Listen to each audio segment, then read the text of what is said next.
ကိုမင်းပြောကြတော့ရှိတယ်အဲ့ဒါဘာလဲဆိုတော့ကိုပြောအမြဲတမ်းချူချဲတယ်အမြဲတမ်းလည်းနိုင်ချင်တယ်ဘာကြောင့်လဲဆိုတော့ကိုမင်းကိုရမ်းချစ်လို့ပဲမင်းကဘာထုံးမပြခဲ့ပါမဒီသချင်းလေးနဲ့ပဲပြောပြပြစေချစ်ရဲ့ကိုနဲ့မင်းနဲ့စပဲရေးစားဖြစ်တဲ့အချိန်ကစလို့အခုချိန်ကြီးဆုံးရှုံးရမှာကြောက်လို့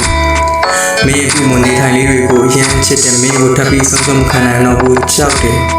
ကိုကမင်းရဲ့အမြဲဆိုးသမျှကိုလာပြောသူဝင်တို့ပါတဲ့ချစ်ရဲ့နားလည်းပြီးပါချစ်ကိုမင်းကိုချစ်တယ်ခါလီဆိုရင်အတူပြတ်တယ်နဲ့ဝီလီဝီတာရှိကိုကအမြဲတမ်းပဲလိုက်ပြောအမြဲတမ်းပဲကိုကအမြဲတမ်းပဲစိတ်ဆိုးဒါကိုနားလည်းပြီးတဲ့ချစ်သူကိုလည်းအရန်ကိုချစ်တယ်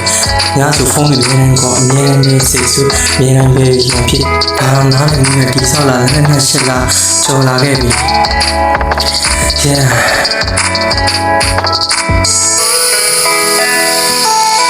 နောက်ကြုံနေခက်ခဲတိုင်းမှာလည်းအတူရှိနေမှာလည်းကြုံလာတဲ့ခက်ခဲတိုင်းကိုလည်းကြော်ပြစ်ချင်မှာလည်းပြဿနာဆိုတဲ့အချိန်နဲ့တော့ပြီးသွားမှာပဲကြိုးစားနေပါတဲ့အချိန်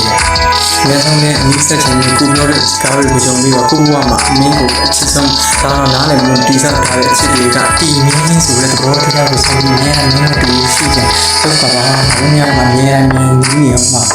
မိဘတွေနဲ့တိုင်ပင်ပြီးယူအောင်မှာပါနေကြတဲ့ဖျားတွေကိုလည်းပတ်ပြီးတော့ပတ်အောင်လို့မင်းစားချင်တာတွေပြောမင်းကြိုက်တာတော့ငါအကုန်လုံးဖြည့်ဆည်းပြီးမယ်ငါဘဝမှာမင်းရေးကြီးလို့ဆိုတော့တီးချစ်ရဲ့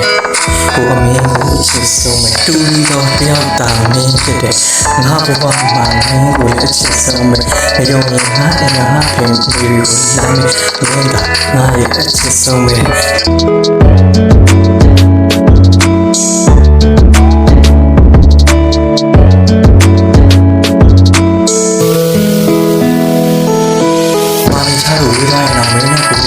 ရှိတယ်။နောက်တော့ဆိုတာရှိနေတယ်။မင်းနဲ့ကိုယ်ဆိုတော့ငါဘဝမှာဆုံးလိုက်။ကိုကမင်းချစ်ဆုံးမယ်။ဘယ်နည်းနဲ့လာလဲ။စီကံတော့မင်းတို့ကနိုင်ရင်တော့ကအား။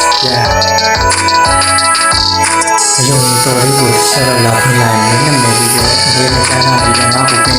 တော့မင်းကိုအချစ်ဆုံးဆိုတာနဲ့တီးတာနဲ့ချစ်ဆုံးခေါ်လိုက်တယ်မှာမင်းကို